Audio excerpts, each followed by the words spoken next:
I have one, but let somebody else go. He's got a good question. Well, when we talked in November, we talked about you cutting down for the first time, and you were obviously, you got about 2 months since then to make the 145 cut. How was it overall? You know, this first big drop down, the extra 10 pounds. So far it hasn't been a weight cut yet. You know, coming from a long wrestling background, to me, cutting weight is sucking those last 3 pounds off. To me, it's just been following a format, a steady diet. So I've been very fortunate. I'm still not one of the biggest at 145. I mean, you see the guy I'm fighting is, you know, probably as big as Ray, maybe 5'10" fights. Hard to say. So yeah, at least it's been just more maintenance and being structured, following the diet. Oh, you know, I miss a meal. I got to make up for that real quick. So it's just been. You grew an extra pound on your face too. Yeah. You're gonna shave the beard too. Nice and buttery. You'll see Saturday night. Clay, Braided too. Braided like in Atlantic City. Nothing like that. now that you're in fight week, you know, can you tell us about how you're handling, you know, the family stuff, you know, the ticket requests, things along those lines, fighting in your hometown here in Chicago? You know, there's good and bad that we hear from fighters on both aspects. You know, what's your take and how you're handling it all? Oh, I take everything in stride. You know, there's no reason to get worked up or make more of it than it really is. I'm honored to finally be back home and put on a show in front of friends and family and Chicago fans. It's been a long time. You were probably at my last fight in Illinois in 05 or 06 or something like that. So I can't believe it. I feel like I'm still getting familiar with the sport, you know, and I feel like this is kind of a re-debut, if that's even a word. Now that I have a clean slate, I'm starting at 145. I have it was I go into every fight very positive, but yesterday when I was getting my morning workouts and about to get on the plane, I had that feeling that I did 6 years ago, October 14th, 2006, when I fought my UFC debut against Justin James. I just had a very positive kind of revamping. It was very good feeling. So as far as tickets, you know, Joe Hernandez put in there, don't bother fighters for tickets. He put in the Times, you know, article, but obviously it's just a matter of time for people to ask. It's no big deal. I tell them I have a friend that works at the box office at the United Center that has been very, handling and very caring of my friends and family and fans. So I'm just excited for the opportunity that lies ahead come Saturday. Clay, you in your last fight, you took a lot of criticism for the fight plan. You're talking about starting a new weight division. Are we going to see the old Clay Guida? That fight was, let's see, in June? Yeah. Oh, yeah, I remember. That fight was in June. It's been 6-7 months since then.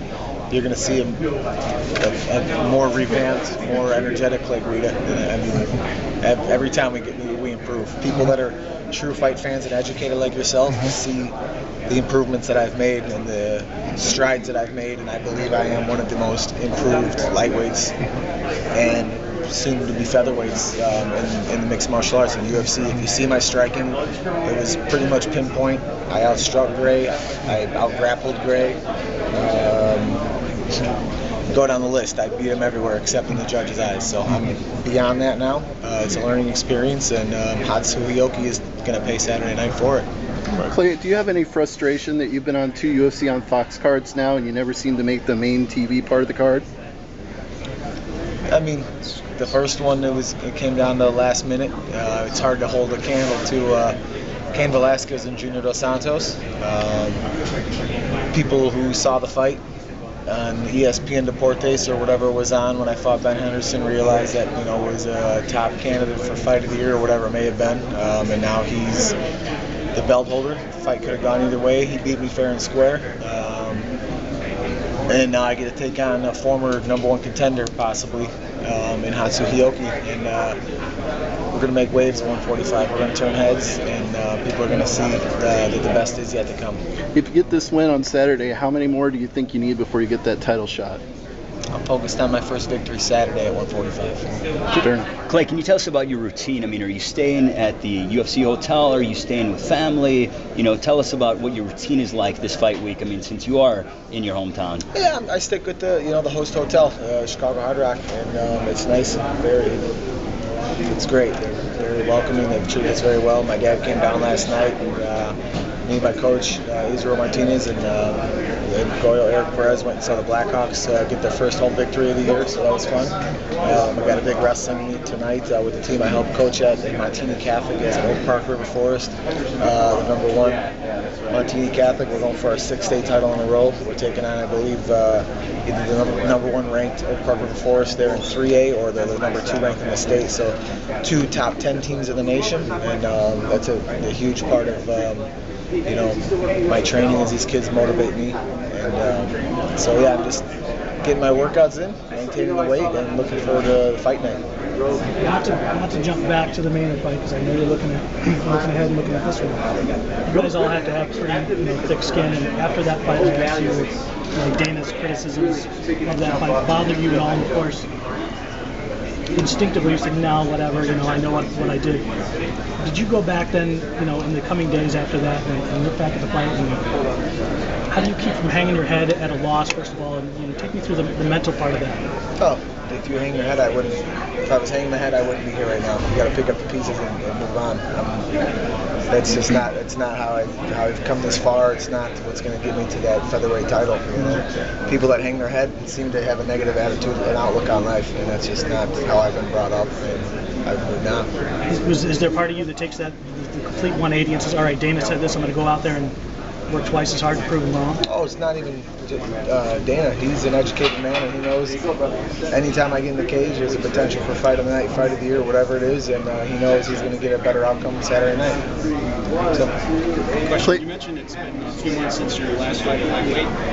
Take us through, do you cut weight throughout your training camp to try to get used to the new weight class, or is this the first time you'll be at, for fight night? How do you do this? I started on this George Lockhart fitness VT diet that several top fighters, John Jones, Kenny Florian, Brian Stan, have used and had great results with it. One of my good friends and teammates, Jordan B. Senior, has been on it and said it was the best diet he's ever used. So I've never dieted. Even in high school and college wrestling, I didn't diet the right way. I just stopped eating 2 days before my competition.